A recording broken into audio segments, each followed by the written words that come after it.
Assalamualaikum warahmatullahi wabarakatuh. Bismillahirrahmanirrahim. Alhamdulillahirabbil alamin. Wa bihi nasta'inu ala umuri dunya waddin. Wassalatu wassalamu ala asyrafil anbiya'i wal mursalin. Amma ba'du. Bapak Ibu guru SMK YPM 2 dan seluruh penonton video tentang materi tauhid. Alhamdulillahirabbil alamin, kita bertemu di pertemuan yang kedua ini masih membahas tentang sifat wajib Allah. Semoga panjenengan semuanya tidak bosan melihat saya yang senantiasa memandu panjenengan semuanya. Saya bersama kameramen di belakang kamera, yaitu Bapak CH, Bapak Calon Haji Ismail Mukhtar. Untuk materi yang kedua ini kita membahas tentang sifat qidam. Perlu diketahui bahwasanya sifat qidam kalau diartikan secara simpel adalah dahulu. Dahulu artinya wujudnya Allah ini ada tanpa permulaan. Artinya memang Allah ini ada tanpa didahului dengan ketiadaan. Artinya tidak sama seperti makhluknya yang lain, makhluk Allah. Kalau makhluknya Allah itu adanya ada awalnya, ada permulaannya. Sebagai contoh kita manusia, kita awalnya tidak ada. Lantas orang tua kita akhirnya berhubungan dari air sperma itu, akhirnya lama-kelamaan menjadi segumpal darah, akhirnya menjadi segumpal daging, dan akhirnya menjadi janin. Besar-besar akhirnya menjadi bayi dan akhirnya lahir. Pertanyaannya, kita di mana sebelum Allah menciptakan sperma itu? Maka jawabannya adalah satu, tidak ada. Kita tidak ada. Dan Allah tidak seperti itu. Artinya memang Allah ini tanpa bantuan apapun dari siapapun, Allah memang ada dengan sendirinya tanpa permulaan. Ini juga menjambung dari pertemuan yang kemarin bahwasanya wujudnya Allah itu memang ada dengan sendirinya tanpa bantuan apapun dari siapapun.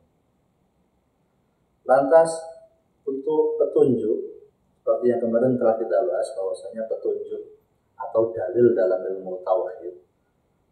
Petunjuk ada dua, satu yang berupa dalil nakli, petunjuk yang berasal dari Al-Quran atau hadis. Dalam hal ini untuk sifat qidam ini terletak pada surat Al-Hadid ayat 3 yang berbunyi Bismillahirrahmanirrahim, wal awwalu wal akhiru wal zahiru wal batin wa huwa bikulli syai'in alim. Dialah zat yang awal, yang akhir, yang zahir dan yang batin, dan dialah maha mengetahui segala sesuatu. Di dalam ayat tadi ada penyebutan huwal awal. Allah adalah zat yang awal sendiri, paling awal sendiri. Ini menunjukkan Allah ini permulaan dari segala sesuatu. Sebelumnya Allah ada apa? Tidak ada apa-apa. Maka Allah adalah zat yang memang pertama kali, dan nanti akan wal akhiru, dan zat yang paling akhir sendiri. Adapun untuk yang kedua, dalil akli, itu yang kemarin sudah kita bahas, yaitu petunjuk yang berupa argumentasi rasional.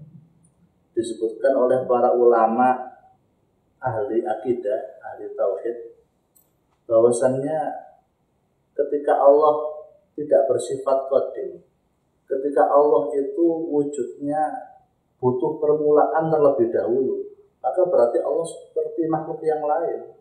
Maka Allah seperti makhluk, yaitu Allah bersifat baru, atau bahasa Arabnya hudus atau hadis.